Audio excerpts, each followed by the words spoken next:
Palisade is the sweet spot for raising peaches. When receivers get Colorado peaches, they know they've got 48, 72 hours to move this through the system, but they know they got something that tastes really good.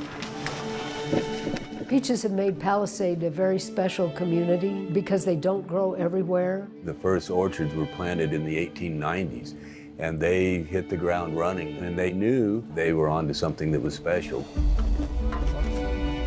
I have a lot of respect and pride in the work that my crew does, and they are often the unseen and unheard voices of the industry. Encanta ver todo esto en la mañana cuando despierto, luego que miro la naturaleza, todo.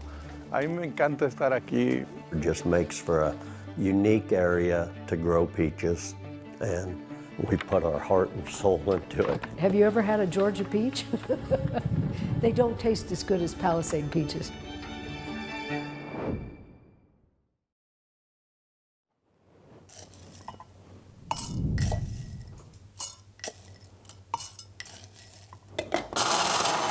It's 4:09 a.m.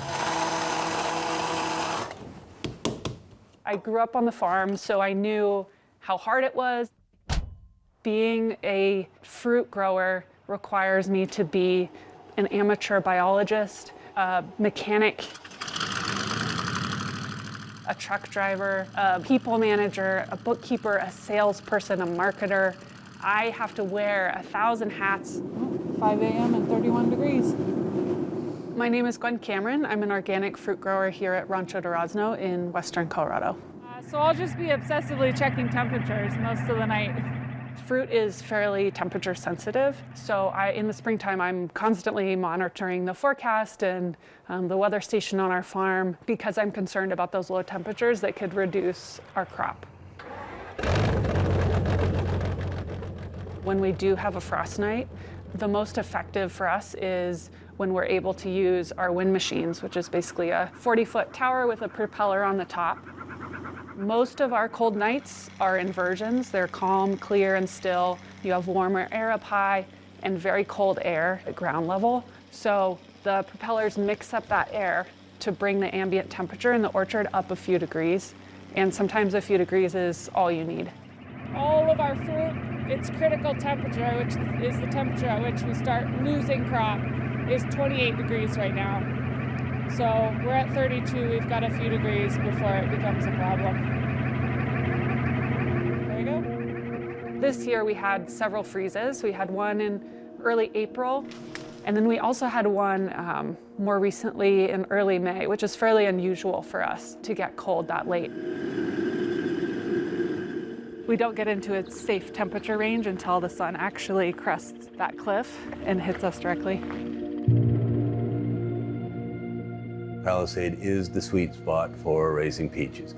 We are nestled up in the east end of the valley where the weather climatic conditions are most favorable, both for getting through the spring frost and successfully harvesting in the mid and late summer.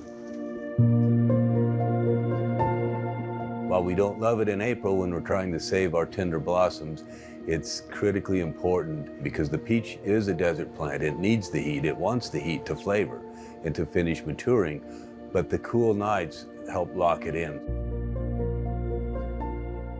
They grow here especially because the altitude is 4,800 feet.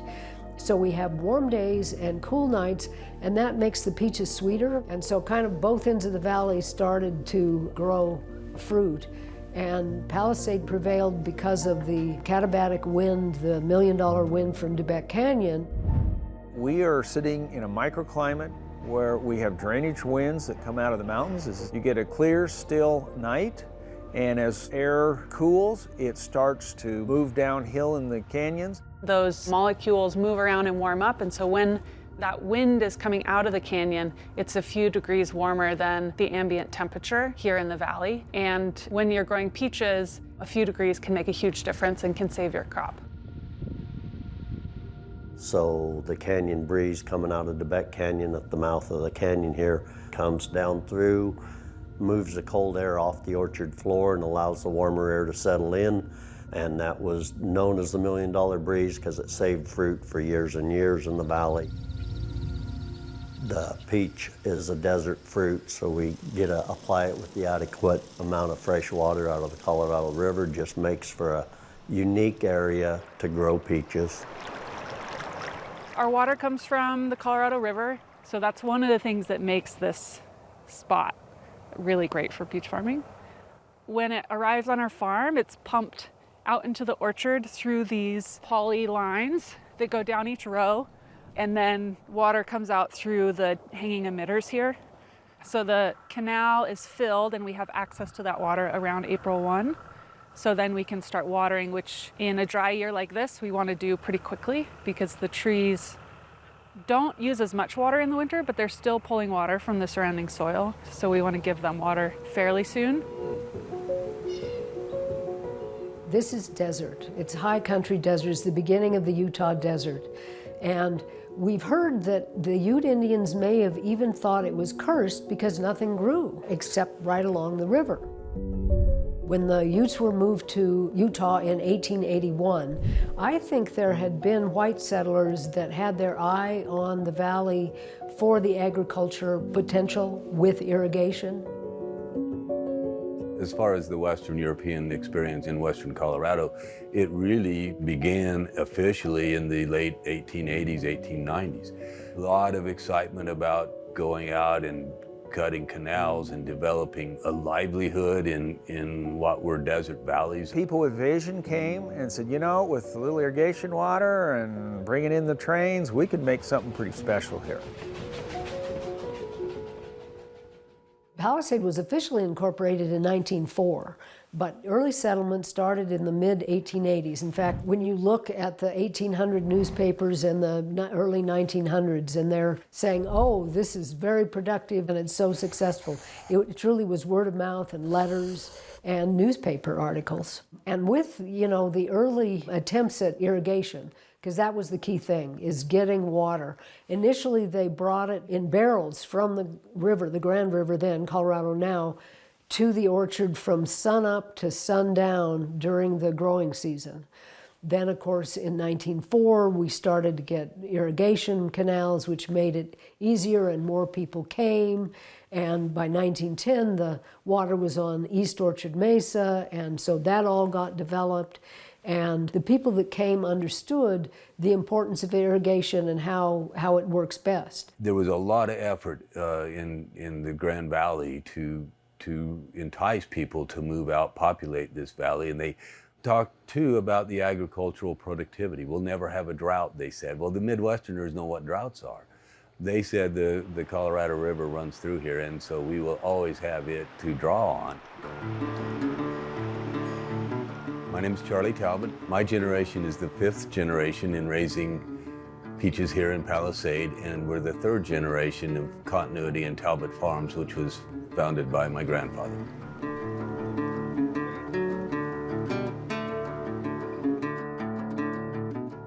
That's just an old archive photo. This is my father as a young man, my Uncle Ross, and that's in a time when they were working with my grandfather with a separate entity for Talbot and Sons. My great-great-grandfather, Joe Yeager, moved into the valley in 1907. He talked his son, Charlie Yeager, into bringing his family. My grandmother, Margaret Yeager, was a 5 or 6-year-old little girl when they came.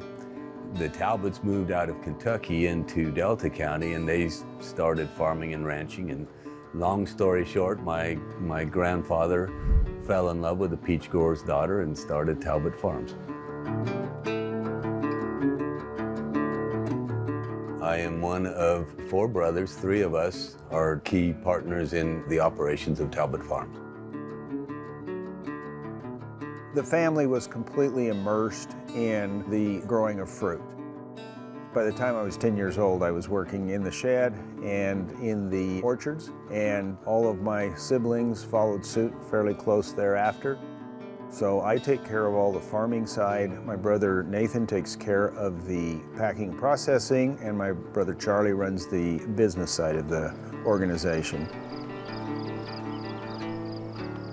We currently farm, I think, about 450 acres of peaches and about 180 acres of wine grapes, about 10 acres of cherries. So a typical year, our fall and early winter season is fairly casual, but once we're dormant, we need to be pruning. So every branch of every tree has to be pruned in the dormant period.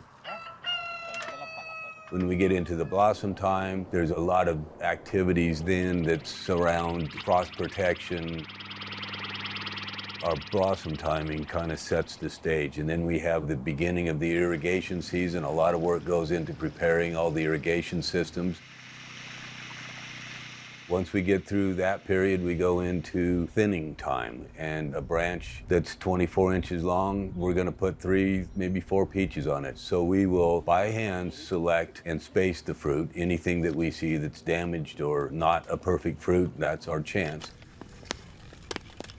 We start thinning the first week of May, and we end thinning on June, and we start harvesting in the middle of July. Oh, Dios! My name is Mario Moreno Hernandez.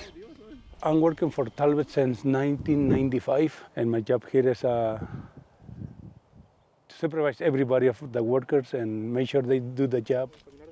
We find all those guys, we hire them from different places from Mexico, San Luis, Monterrey, León, Guanajuato, Michoacán. Estamos haciendo la separación del durazno, le decimos desaige, para que la fruta no se maltrate a la hora de que esté creciendo.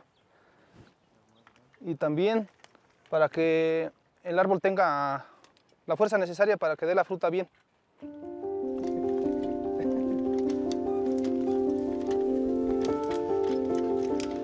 Stilts have been a part of this industry for a long time. We grew up working on stilts. Our stilts were heavy. We went later to trying to do shorter trees, which helps out. We kind of went away from stilts. Now we're going back to stilts. A few years ago, we reinstituted stilt walking.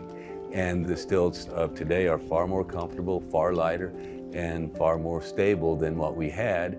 And we get half again more efficiency today as we did back in my youth. If you walk stilts, you saved a lot of time that was otherwise spent going up and down ladders. In the early part of the 20th century, we see that the trees were tall. They were 14 feet tall. And the ladders to get up to them, we have pictures of, 20-foot ladders. And then shortly after that, the stilts showed up. To simplify the job, Western Colorado growers for years have used a unique stilt walking method. And what better way could be devised to reach the treetops? There's a picture of gentlemen getting on their stilts. It would have been at the house that I grew up in. And I think there was a grandfather and an uncle in that picture. Well, the stilts like these, they would have to get up on a vehicle or up at a house and lean back. You'd step down into them and then buckle your foot in, and you'd strap that upper strap around your thigh. Stand up and take off. I am Dennis Clark. I'm a 5th generation fruit grower here in the valley.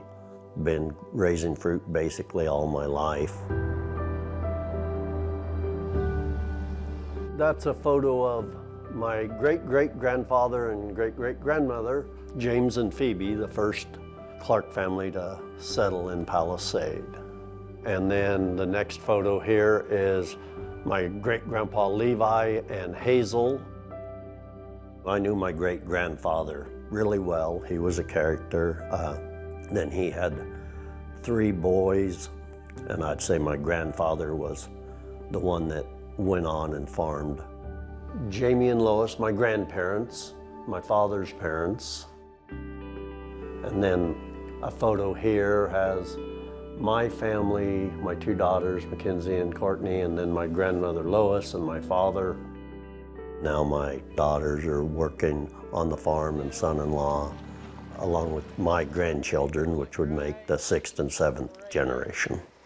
Yes, sir. Okay. That's a big truck. Briggs, you need a job?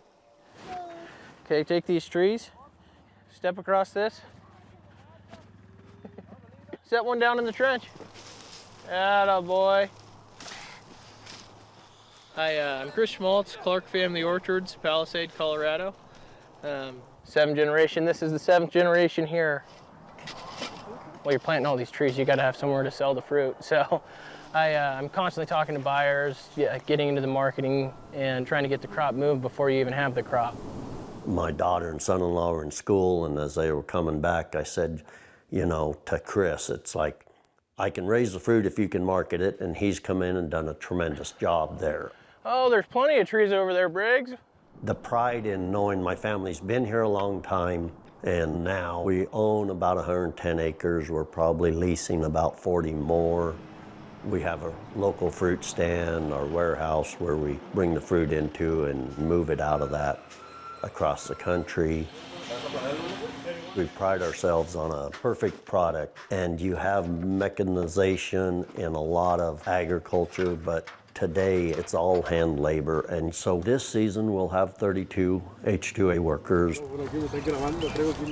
My first progress into the H2A program was Juventino came in with Arturo, and they've been coming up every year since 2005. Oh, no, sí, pues, ¿qué tiene? No, pues vengo a trabajar para mantener mi familia en México. Se ausenta uno de su familia pero pues al menos se sabe de que ellos están viviendo mejor ellos allá económicamente.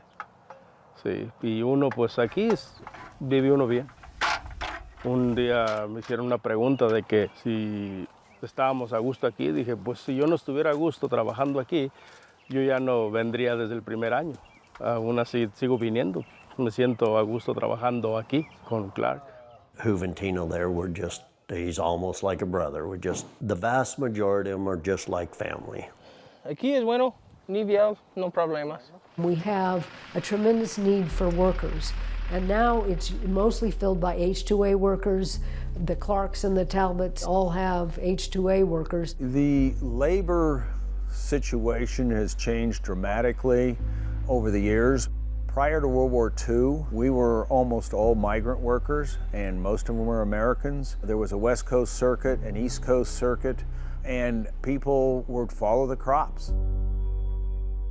When we came into World War II, most of the men in the country ended up in the war effort somewhere. So the U.S. brought in 40,000 bracero railroaders from Mexico, which was extremely successful. We had a migrant labor camp from 1941 to 1961, which were cabins for families, and there were 200 of them in the migrant labor camp. And the government shut it down in 1961, and so then all the growers have had to find and house workers. And now we've gotten to an H2A program that honestly has kept us in business for the last 18 or 20 years. It's not ideal for the grower, and it's a costly program, but we've been able to manage it to keep ourselves afloat. The H2A labor program, though we don't love it, it's cumbersome, it's bureaucratic, it's expensive. It's become pretty much mandatory for us to participate in, to have confidence that we're going to have adequate labor to get through the harvest. We will remain, I believe, for the rest of my life, very dependent on manual labor. The handwork of raising peaches is really essential, and it's the hands of the people on it are most important. So those people are the most important part. Este tamaño era 10,000. My dad named the farm Rancho Durazno because he wanted to honor the work of the migrant laborers that were doing much of the very hardest labor that happens to produce a peach crop. So he wanted to give it a name in Spanish, Rancho Durazno, which means peach farm in Spanish, for that reason. If I were to do everything myself, it would be this tiny little farm that wouldn't raise enough peaches to support myself. And so these workers, they're really important. I'm Thomas Cameron. I came over here to Palisade on a whim some 50 years ago. In 1982, got married and made the commitment to purchase a farm. Growing up on a peach farm was pretty magical. It was the kind of childhood that I think a lot of people don't get to experience anymore. I was outside every day, climbing around in trees, even though I wasn't supposed to do that, eating fruit, exploring the canyons above our farm. Gwen has two sisters, and Gwen maybe more than the others. She liked breaking a sweat and working with the crew.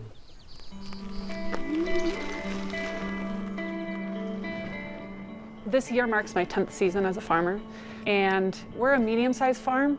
Our total acreage is about 40, and the size of our crop, typically with all the fruits that we grow combined, is around 350,000 pounds.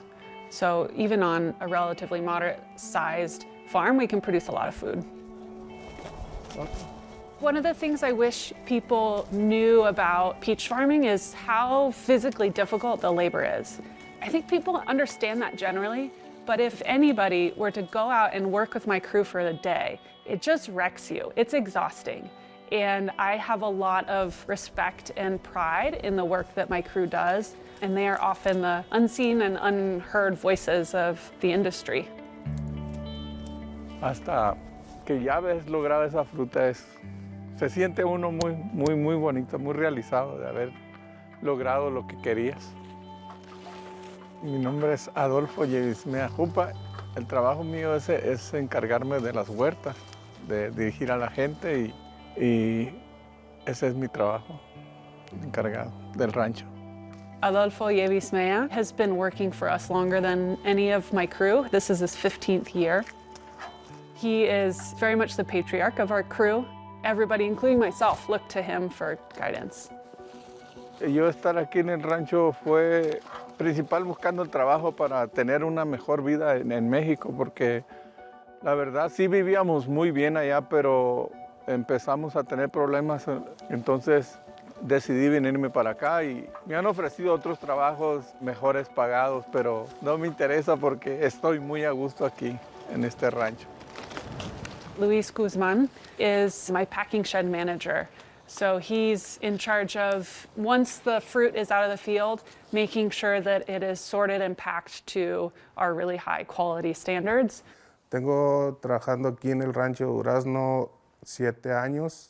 Es mejor aquí la economía para mí, porque gano más dinero aquí trabajando que si estuviera en México. La vez pasada fueron pocos. Me llevo con Gwen, tenemos mucha comunicación, tanto como laboral, tanto como personal.